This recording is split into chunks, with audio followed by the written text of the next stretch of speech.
Hello and welcome to Beacon Hill Update, produced by Millis Community Media.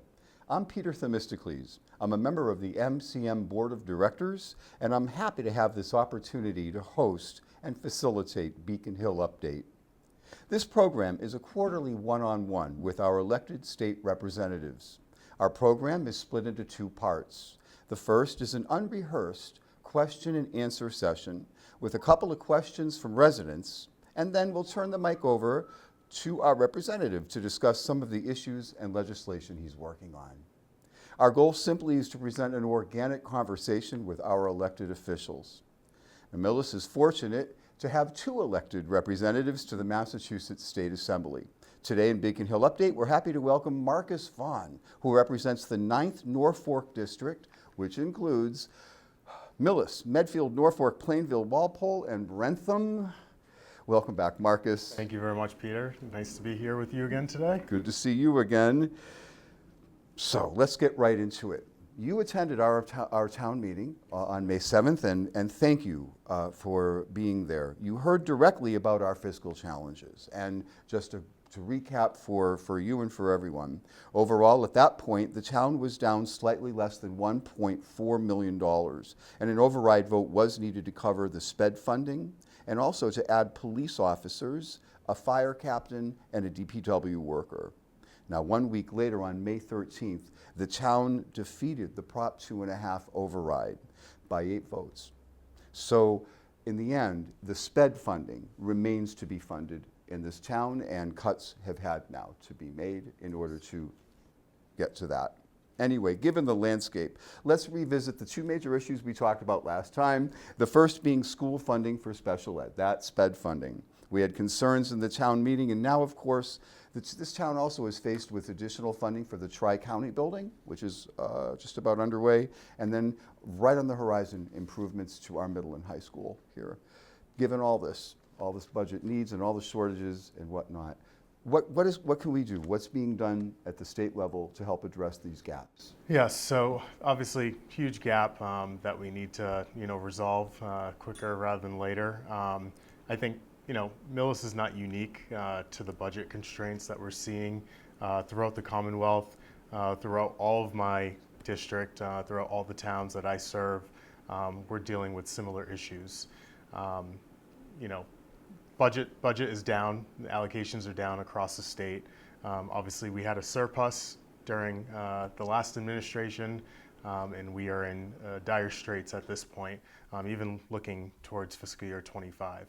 The formula for special education funding, for educational funding overall, really needs to be reformed. So that's something that myself and some of my colleagues are taking a look at consistently, trying to put appropriate bills to the House floor and to the Senate chambers to really take a look at how our tax dollars are being spent across the Commonwealth, because there are some inequities, as you can see. I mean, a lot of our rural towns, more affluent towns, other than the cities, they're not getting the same amount of funding that a lot of our cities in particular are getting year after year, and it's really starting to hurt, and we're starting to feel the pain in our smaller rural towns. So again, reform definitely needs to be happening.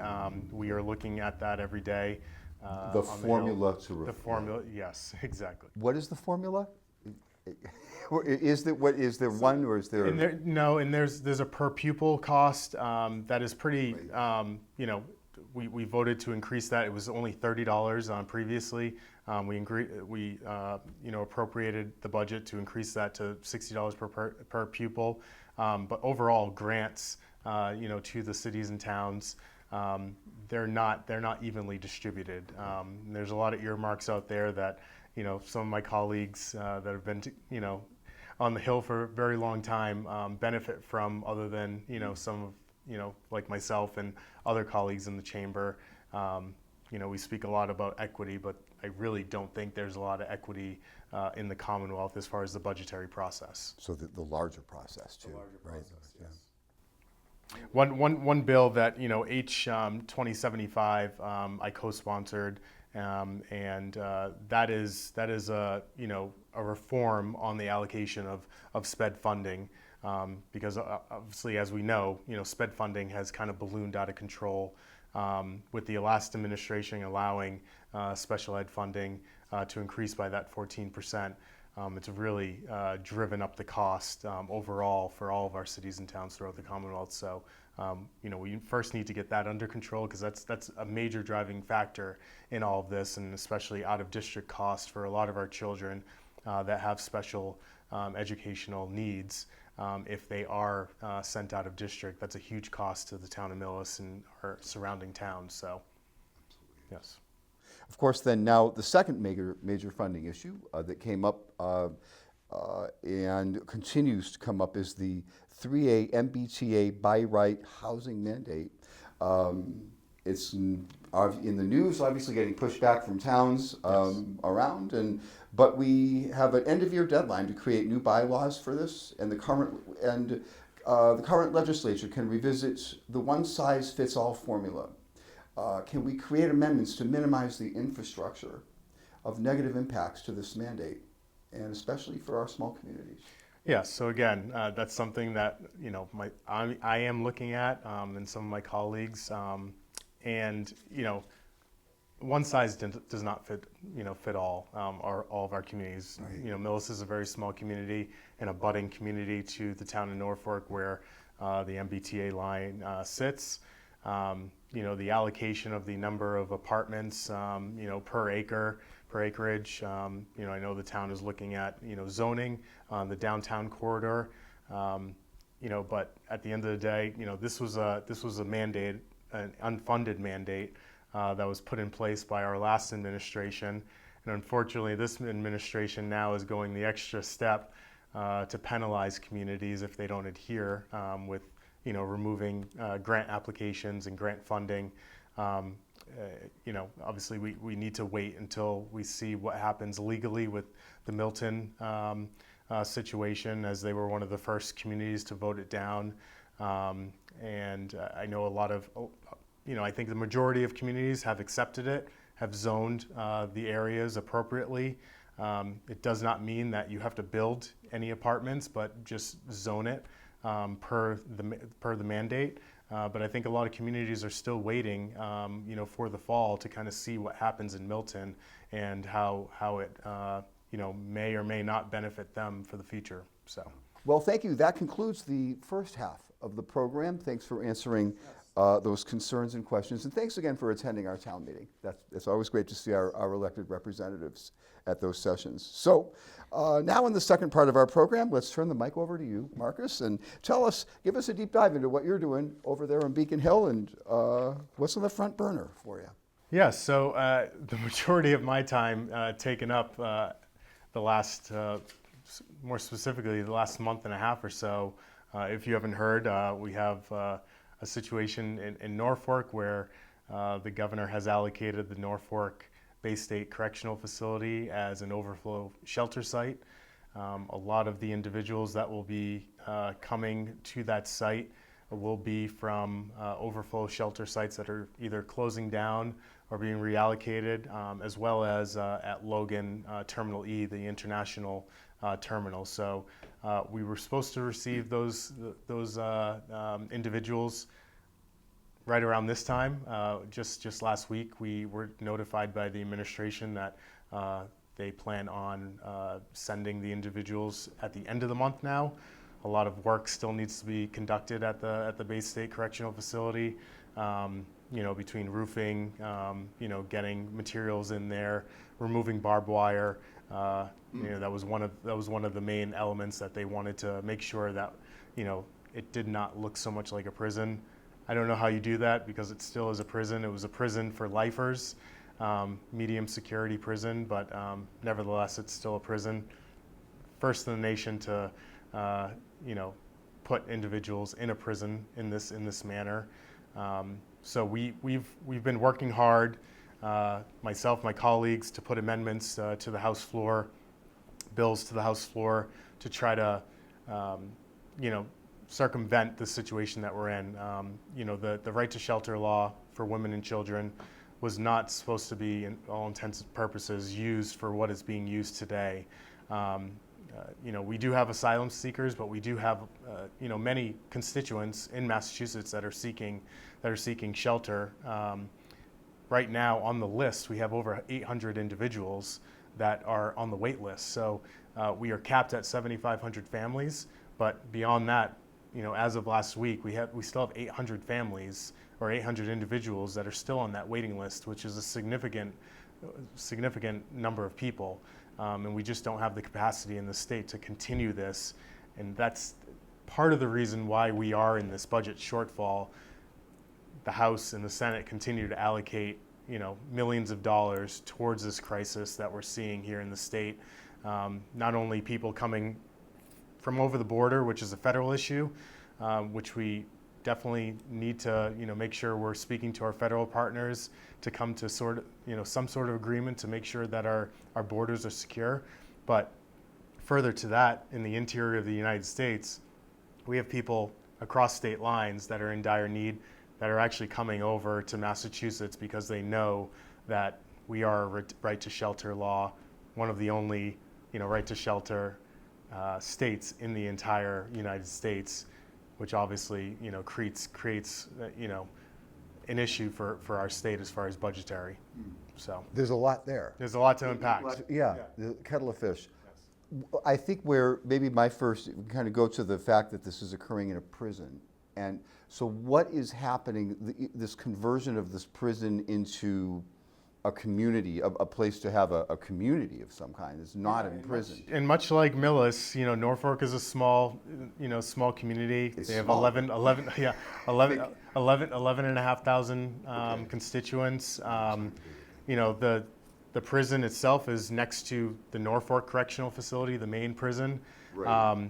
There's no sidewalk on that road. There's, it's I believe a 2.5 mile trek to town center where, there's one Walgreens, a gas station. There's no convenience store or anything.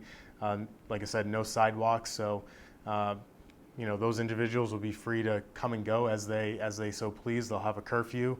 There will be a service provider there that will take care of 3 meals a day, transportation, any medical runs that need to be taken place. But Norfolk has one ambulance in town, and with the dire situation we're in with the Norwood Hospital and Stewart Health Care, that hospital being shut down, our mutual aid right now is very tough. I mean, Norfolk Ambulance Fire, they're heading to Milford, they're heading to Sturdy Memorial in Attleboro, sometimes Framingham. The chief in Norfolk, Chief Kinney, has stated that it takes on average about an hour and 20 minutes that service is out of the town of Norfolk, which means mutual aid from surrounding towns, be it Millis, Walpole, Rentham, which has an effect on all of our constituents in the surrounding towns. So we never want to be in a situation where we don't have the proper services in our town because we are having to call on a situation that really shouldn't have taken place up until this point. So there's going to be 450 individuals there, 150 families. We don't know how many school-age children. There's an educational situation where Norfolk can't take in that many children. They were all the last 3 years. They were already looking at expanding their elementary schools, the 2 elementary schools, H. Olive Day and Freeman Kennedy School. We're projecting about 70 to 90 kids at this moment, and they can't be educated at the facility, at the correctional facility. Federal law mandates that those children be enrolled in public school 7 to 10 days after they reside in a particular area. So circumventing, what are options for circumventing? Yes, so we've asked the legislature and the governor, to amend the right to shelter law, make it only available to constituents of Massachusetts. We've also put to the House floor residency requirements. So we first came to the House floor with a 1-year residency requirement in order to be added to, the right to shelter, list. That was voted down. We then came down to 9 months. We then came down to 6 months. Still voted down. So, unfortunately, with my caucus, I'm one of 25 members in the Republican caucus out of 160 members. It is a super majority. We come with our ideas and our ask, but they're not often, heard or considered. So that's where we stand today. Okay. And what else? Anything else on your front burner from Beacon Hill? Not much. We have an economic development bill coming up soon. I have a really fun, I think, common sense bill. It's a food truck bill. It helps small businesses. We have, food trucks have been coming on the scene here in Massachusetts quite frequently over the last couple of years. There's a situation where food trucks, we may have a, restaurant in town that owns a food truck. If they want to go to the next town, or, not even the next town. So say they want to go to Cape Cod for an event, they have to drive down to Cape Cod to get their truck inspected by the fire marshal and the health department. Hopefully the fire marshal and the health department are on the same page or available the same day. Otherwise, the food truck may have to drive down there for the other certification. So they have to do that for every event or every town they go to. So what we're trying to do is allow one, overarching umbrella, application, certification by the state fire marshal, by building, health codes, that they can take that certification throughout the state, and then they would just pay basically a $50 fee for any town that they serve any of their food or services. So we're hoping to add that into the economic development bill. Hopefully it will pass. It'll help a lot of our small business restaurants and our food trucks, take a little bit of the pressure off. But it's something, I've talked to a lot of my colleagues. It's common sense and kind of bringing down some of the red tape. Couldn't agree more. I think that sounds like a great idea. I'm a fan of food trucks. And it would be great to see more. Sometimes they seem to congregate in one place, and this must be why. It must be just because they go to the town where they're able to get these permits and whatnot easily, and this is where we find them. So that's why. I'm being told that we're running out of time. I appreciate that. Good luck with that. Thank What you is very that much. bill again?